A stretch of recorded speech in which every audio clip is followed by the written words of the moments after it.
So what actually works?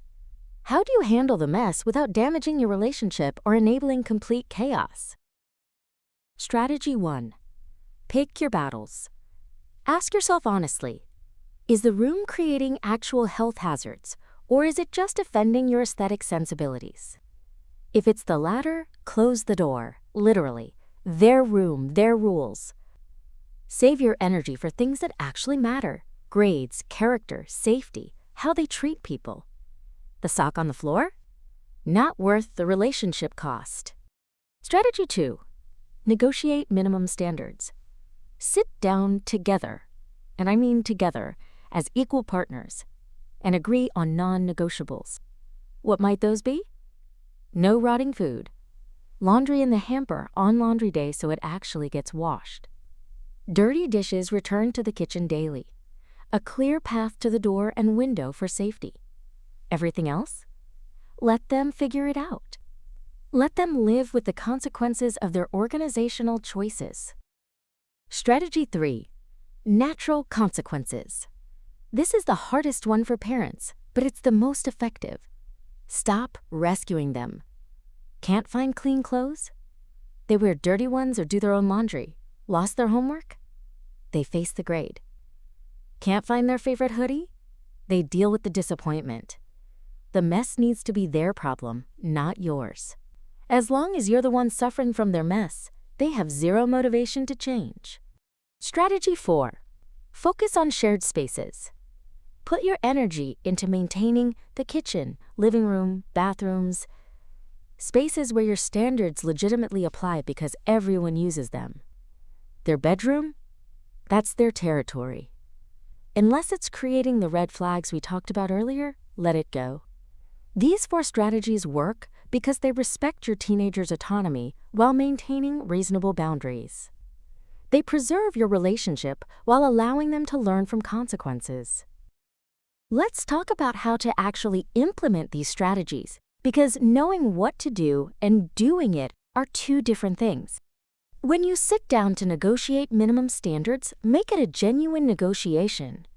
Ask your teen, what do you think is reasonable? What can you commit to? Listen to their input. They're more likely to follow rules they helped create. Write it down together. Put it somewhere visible. This isn't you imposing rules. It's you both agreeing on boundaries. Now here's the hard part. Resist the rescue urge. When they can't find their homework because it's buried, every fiber of your being will want to help them search, remind them to organize, or call the teacher to explain. Don't, and trust the process. Most messy teenagers don't stay messy forever. Once they're living independently and the mess is fully their problem, when they're missing work because they can't find their keys, or going on dates in wrinkled clothes, they start caring. The organizational skills develop when they have genuine motivation. Your nagging was never going to create that motivation.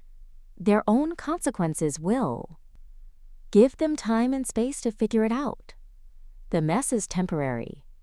Their independence skills are forever. Here's what I want you to remember. That messy room isn't a preview of their future. Most messy teenagers become reasonably tidy adults once they're independent and the mess is fully their problem. But you know what can last forever? The relationship damage from years of daily battles over socks on the floor. Every time I see a teenager's messy room, I'm reminded that parenting isn't about control. It's about preparing them for independence. And sometimes the most important parenting move is knowing when to step back and let them figure it out. Close the door. Trust the process. Focus on the relationship, not the socks on the floor. Now, if you want the complete system for transforming your relationship with your messy teenager, not just their room, but the whole dynamic, check out my book, 7 Effective Steps to Transform a Messy Teenager. This book addresses what we've talked about today. The messy room is one symptom of a larger relationship dynamic. When you transform how you relate to your teenager, moving from controller to guide, the surface behaviors often resolve themselves. The book includes specific communication strategies, conflict resolution techniques, and a framework for natural consequences that actually work. You can find the link in the description below. Thanks for watching. If this video helped shift your perspective on your teenager's messy room, please give it a thumbs up and subscribe for more teen parenting tips. And drop a comment. What's the messiest thing in your teenager's room right now? I want to hear the horror stories. Remember, the mess is temporary. The relationship is forever. Choose wisely.